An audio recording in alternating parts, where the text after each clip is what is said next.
I'm starting to strongly dislike my daughter. Her actions led to her sister being assaulted, and now she's playing the victim. To start off, I'm a widow with 3 children, but in this post, I'll focus on my 2 youngest daughters, Lucy, 14, and Maya, 18. For a little background, Lucy was assaulted by 4 men back in December. This incident occurred because Maya threw a party while I was working the night shift, and 4 of the boys in attendance assaulted Lucy. It's been devastating. To say the least, Lucy has lost all of her spark and quit cheerleading. On top of that, she opted out of her freshman year and decided to continue her courses online. She doesn't sleep in her room anymore but with me, and she wears my late husband's hoodies all day. I feel so helpless as a mother because I don't know how I can help her through this. Throughout the investigation, a lot of things came out regarding Maya's part in this. She did not set up her little sister. However, I feel like she severely neglected her, and all of this could have been avoided if she had just followed my rules. I never approved a party and left her in charge of watching Lucy. Before you say, well, you're her mother, it's not her job to watch your kid, it was her job. I pay her really well to look after her sister while I work nights. It's been an agreement we had for years. Lucy is not special needs in any way. The only thing I asked of Maya is that she makes sure her sister does her homework and gets to bed at a reasonable time. The men that assaulted Lucy were invited by Maya. She knew them personally and knew they had affiliates to gangs but did not care. What I found out in this investigation was that she tried to set Lucy up with one of these boys, and Lucy was not interested. This boy harassed Lucy all night, trying to get her to kiss him. Then, Lucy had enough and went to her room. The moment Maya left the house to go to McDonald's, that same boy and his friends went up to my daughter's room and assaulted her. The worst part about this, to me, is that people at the party heard her yelling and did not do anything. They just assumed a couple was arguing upstairs. We didn't know what happened until the next morning when the party was over. Having her do an assault kit was traumatizing for her and probably the worst moment as a parent for me. A couple of weeks later, she tested positive for a curable STD. My baby has been so broken ever since.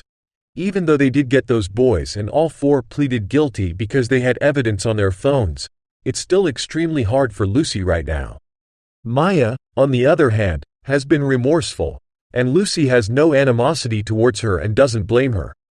She still loves her sister, but I don't know why. For me, I'm so angry at Maya. I've been really trying to forgive her, but I can't. As of now, I can't even look at her without wanting to lash out. Her prom is next weekend, and I honestly couldn't care less. She tries to have conversations with me, but it's hard for me to show any interest in them. I don't hate my daughter. I still love her, but I just have strong dislike for her right now. I've been reading self-help books, trying to learn how to address this properly. I feel like I can't open up to anyone about this in my life. I guess this is maybe a cry for help as a mother. Thank you for all the feedback. The most repetitive question I'm seeing is if Maya still watches Lucy. The answer is hell no. I don't trust her anymore, and it might take years to get it back. I'm on a leave of absence currently. Also, Lucy is not in therapy as of right now. She expressed to me that she's not ready for that. I think after the sentencing, she might be open to it. Maya is also in therapy but skips a lot of appointments. And I'm in therapy too, which has been helping me remain calm throughout the situation and not want to lash out at Maya. The number one advice that I'm seeing and hearing that I'm strongly considering is sending Maya to my parents' house for a while to get some space from her. For those asking if Maya is in a gang, to my knowledge, she isn't. The most I have ever caught her doing was smoking some pot and vaping. I also don't want to think Maya would ever intentionally set up her sister to be brutally assaulted.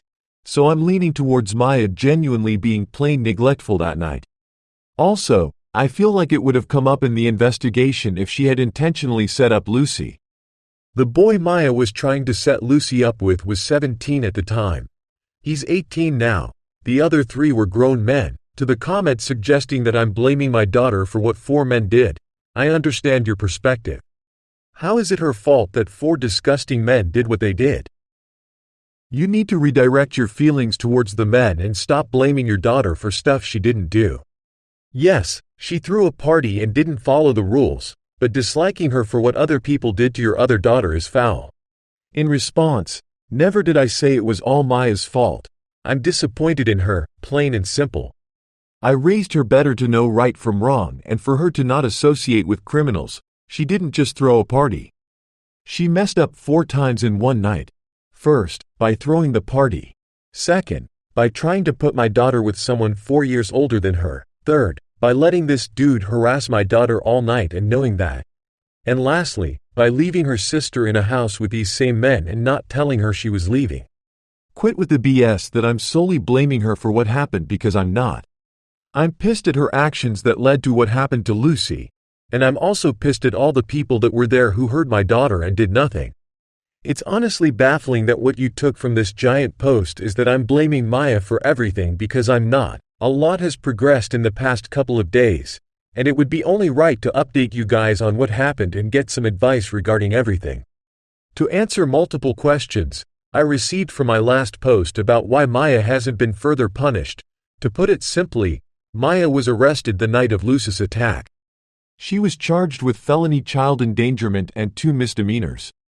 The judge was very lenient and made her pay a $2,000 fine, complete 60 hours of community service, and serve 3 years of probation. Plus, I took her car. After this update, I may have given her a harsher punishment, but back to the update. On Thursday afternoon, Maya and I got into a fight.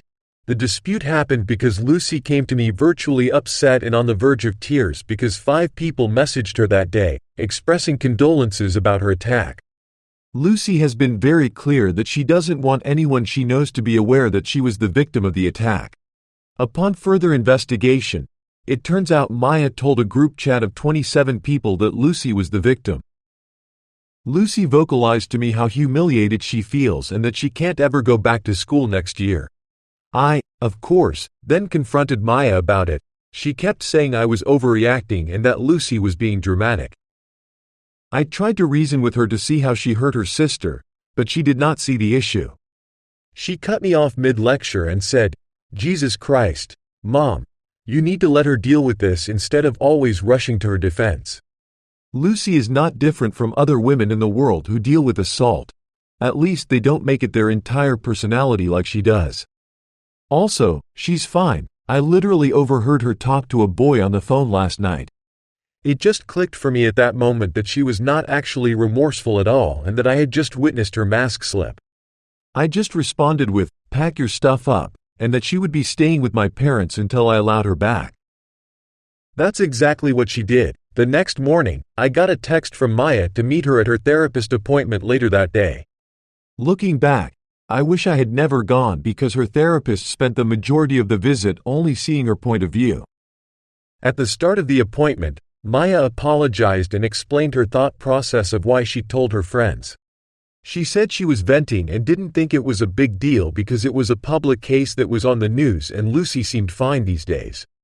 Lucy is listed as a Jane Doe and not named anywhere, but I digress. We then got into the nitty-gritty of it all. Maya told me in front of the therapist that she feels emotionally neglected by me and that I never seem to care about her trauma, which for her was having to stay in jail for a weekend and losing one of her friends, one of Lucy's literal rapists. I wish I were joking, but I'm dead serious. We talked about that for the first 30 minutes. The therapist was guilt-tripping me for not being more emotionally there for Maya, suggesting that I should try to see her as her mom since their father is no longer with us. Call me an awful parent, but I don't want to be emotionally there for Maya if it involves me having to help her mourn the friendship of the person who ruined her sister's life. The therapist was on one, especially since she kept referring to what happened to Lucy as the incident and not the assault. The final straw was when Maya called me a hypocrite for sending her to our parents because, to her, it felt like I was punishing her again. She didn't understand how being away from me could help me cool down. I'll admit, I snapped and told her to go to hell and then left the room. I guess I just want to know if I'm truly in the wrong for this and what my next steps should be because I have zero idea of what to do. Should I continue to be there for my daughter? Should I try to cut contact and let her realize everything she did? Any advice would be greatly appreciated. Thank you very much for watching to the story so far. I suggest you to subscribe to the channel so that you don't miss tomorrow's stories.